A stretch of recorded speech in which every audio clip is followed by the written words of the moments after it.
What's up? It's your girl Sherelle Unique, and this is part two of the Michael movie review. So I left off talking about Coleman Domingo and how he did such a great job, in my opinion. Um, Somebody said that the movie was almost like surviving Joe Jackson. Which honestly, I went into this movie thinking that it was going to shine a lot of light or spend a lot of time on the abuse.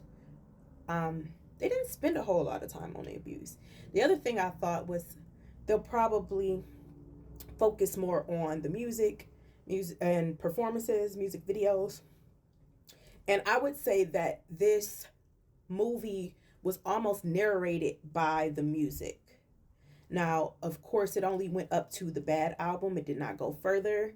Um, but yeah, it almost used the music and the performances as the narrator to um, guide the movie along, so to speak. I do feel like they went heavy on the makeup for Joe Jackson, but Joe Jackson's, I mean, he had a lot of face and he had a lot of nose.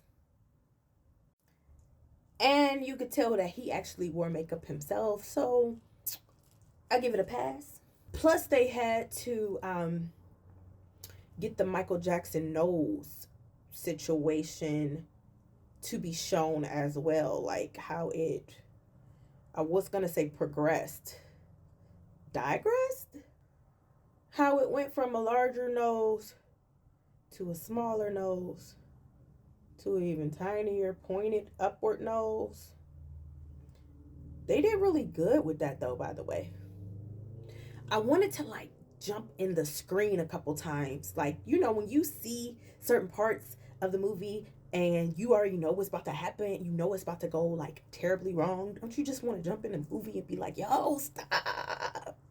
That's how I felt. Like when Michael was sitting in that plastic surgery seat, I wanted to jump in and stop him.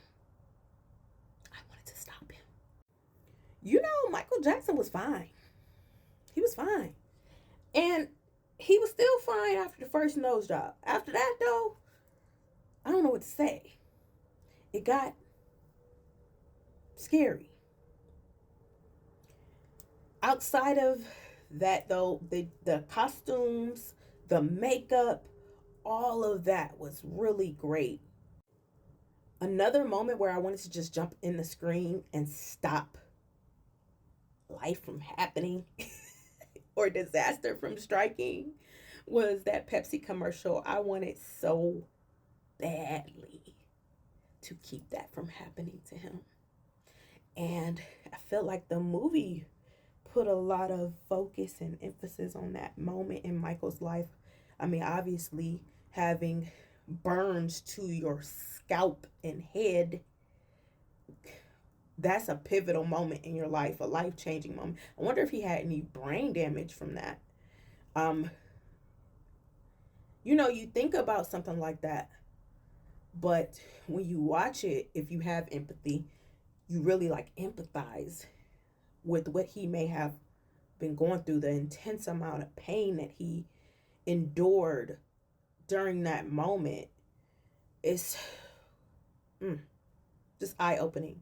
And they showed in the movie that he spent a lot of time with children who were in the hospital, patients in the hospital. He donated all the money, I want to say from the commercial. No, yeah, from the lawsuit of that incident, he donated that money um, away. I want to say to the burn unit. Look into that, cause yeah, these is questionable facts, but that's what they put in the movie.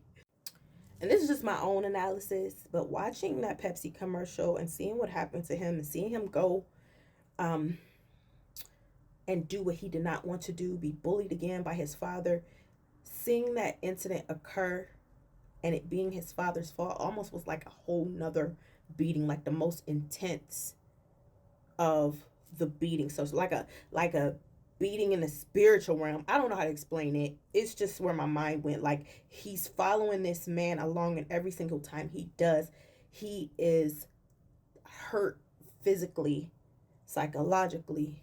Like, you know, it took all of that pain for him to get to a point to really, really stand up to Joe. The movie showed that Michael was able to use the industry to escape the claws of his father. His father was like, yo, I own him from 9 to 5. If he want to go and do his own album after that, that's his business, you know. But Michael didn't know he was this unstoppable force. Joe could never keep him. It's a weird, you know, you see those memes where you see that big horse or elephant and he's tied to a little small stick and he won't go any further because he knows he's bound. But if he really actually tried, he's bigger than this. He could bust right through this. And that was like Michael Jackson. So he would find people in the industry that would work with him, that has strong personalities that he felt could come up against his dad and that could advocate for the things that he wanted. When he sent that fax over to Joe, firing him, I said, yes, I love this. I love it. I love it. Seeing that fax, that termination letter come through a fax machine. Loved every ounce of it. One of the things that I did not love in this movie was the pacing. The pacing was up and down and off, you know, sometimes quick, sometimes slow. The things they spent a lot of time on was interesting. Like, they spent a lot of time with Michael and the animals. And for me, it was a little much, you know. CGI Bubbles was doing a lot, you know. And it's like CGI Bubbles replaced Janet Jackson in the movie. Speaking of that, I want to segue just a little bit. There was no Janet Jackson. There was no Rebe Jackson. There was no Randy Jackson. There was no Diana Ross. So these are some of the people that were pivotal in his life. He still had a whole lot of life outside of those folk, you know. I wish they would have been in it. I don't know why they didn't, but that was another thing I didn't quite love.